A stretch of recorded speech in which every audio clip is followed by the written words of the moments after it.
Good evening and welcome to the Business Day. I'm Andrea Chisholm. Pump prices are to rise after dipping 2 weeks in a row.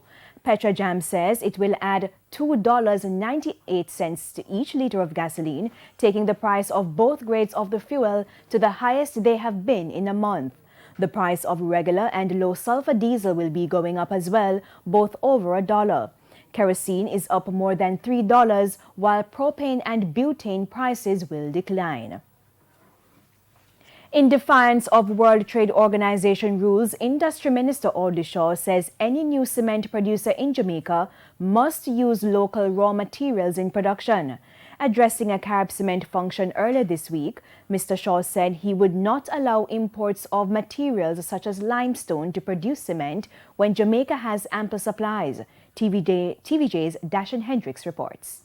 Investments promised by new players in the cement industry are welcome the move because of the jobs and increased production it will bring, but how the investors propose to operate is an issue clearly irking the Industry Minister Audley Shaw. Recently,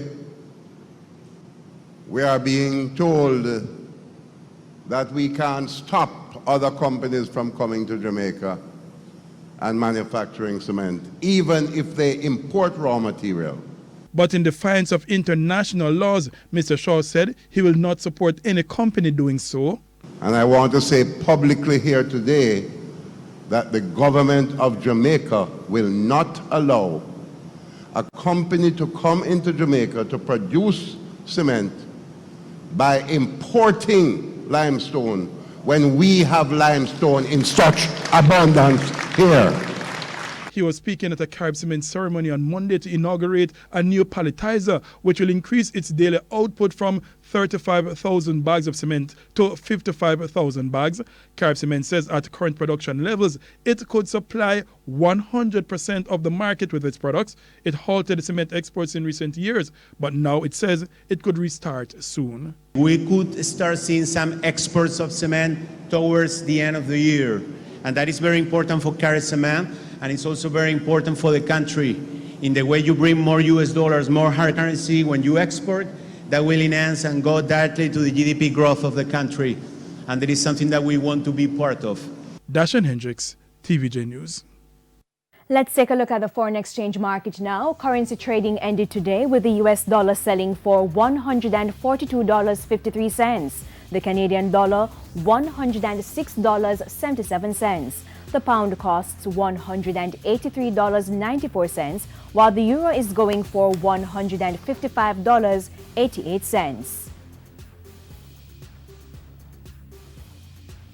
WIGTON wind farm today released results showing its profit dipped by just over 7% as output fell in the October to December quarter. The energy company reported profit of $525 million for the April to December period. Power generation from its WIGTON wind farm fell by 25% in the last 3 months of 2019 due to a decline in average wind speed.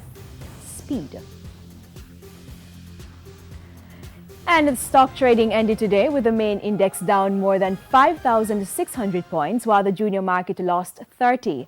The top performers of the day were Sagicor Real Estate X Fund, Kingston Properties, Cygnus Credit US dollar shares, Jamaica Broilers, and 1834 Investments.